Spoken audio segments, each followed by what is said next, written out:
အားလုံးပဲမင်္ဂလာဗျအိဒါဘွမ်နေတယ်တူလိုက်ပါတယ်နေ့မှာတော့ကျွန်တော်ဒီနေ့ conference ရဲ့ခံမှန်းလူစင်ကိုကျွန်တော်သုံးသပ်ပြပါမယ်ဒီမူရကတော့ဒီတင်မလားမပါဘူးပေါ့ဗျာကျွန်တော်ထည့်လိုက်ဆိုတာဒီ record လို့တော့မှသိရတော့ပြန်ကြည့်ချိန်ရှိတော့တယ်ကျွန်တော်ပြန်ထားတယ်ဒီမူရကတော့conference ကိုဘန်ထားတယ်သူကဒီရင်းနေတယ်မှာလေဒီဝိစေဝဘူးလေဝိစေဝဘူးလေကွန်ဖက်ကြီးကဘန်းထားတယ်အရှိအားကြောင့်ဒီနေ့ပွဲမှာတော့မလာနိုင်ပထမဆုံးရင်တော့ဘတ်တီရဲ့လူစင်ကိုပြမယ်ဘတ်တီရဲ့လူစင်ကတော့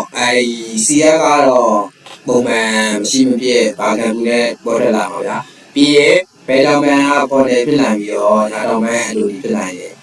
ဒီကွင်းလေအောင်ကြတော့ isco ပဲဖြစ်ပြီးတော့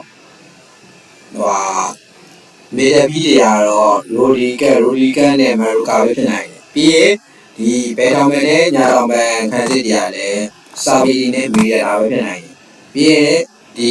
ဘိုးနောက်ခံလူတွေကလည်းနာတန်တို့ဘတ်ဖာတို့ပဲရှိရတယ်သူတို့ပဲ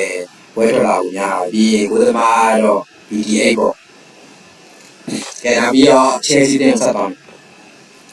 Chelsea ရဲ့တိုက်စစ်ကတော့နီကိုလက်ချယ်ဆင်ကပြန်ပါလာမှာဗျာနီကိုလက်ချယ်စီရဲ့ဒီမူတွေကတော့မူတွေညာတော့ကျွန်တော်ဒီဖိစာကြီးရောပြောတော့ပြင်လာမူတွေညာတော့ကြီးကျယ်ပြီးလို့ရှာကြီးကျယ်ပြီးလို့ရလိုက်ကြတော့ဗျာကိုဘာမာတော့မရှိမဖြစ်ပလီယာပဲကီးပလီယာဆိုရင်တော့မှာပြီးရင်ဒီဘက်ကမာတူခေးရှိမယ်မေတ္တာပြကတော့ကာယစီတုံနဲ့ပါနေတဲ့ကလည်းဘူးမှမရှိဘူးဗျာသူတို့ပဲကစားဖို့များတယ်ပြီးရင်ဥမာယာကာကူ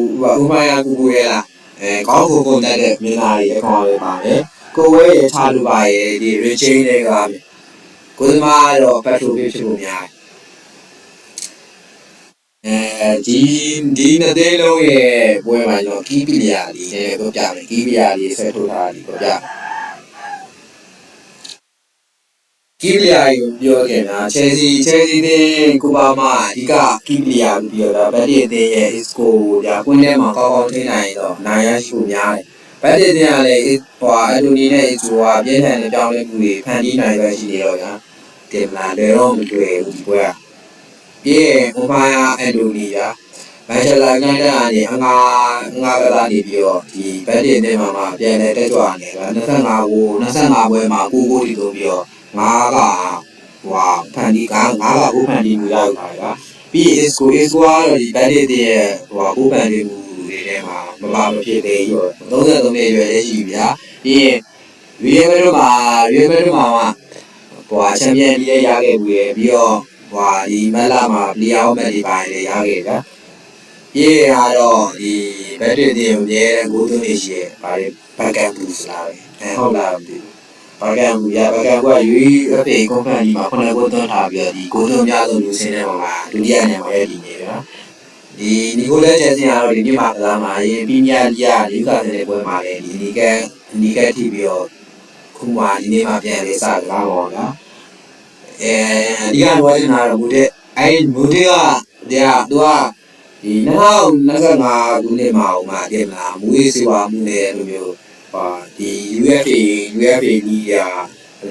သူဘန်းလာတော့တဲ့မှာဒီပိတ်ပင်တာ Chelsea နဲ့ဘတ်တီပေါ်မှာဒီကစားနိုင်ကြတော့မရှိဘူးဗျာကျွန်တော်မူတွေကိုထဲပြီးထား sorry ပါအားလုံးပဲကျေးဇူးတင်ပါတယ်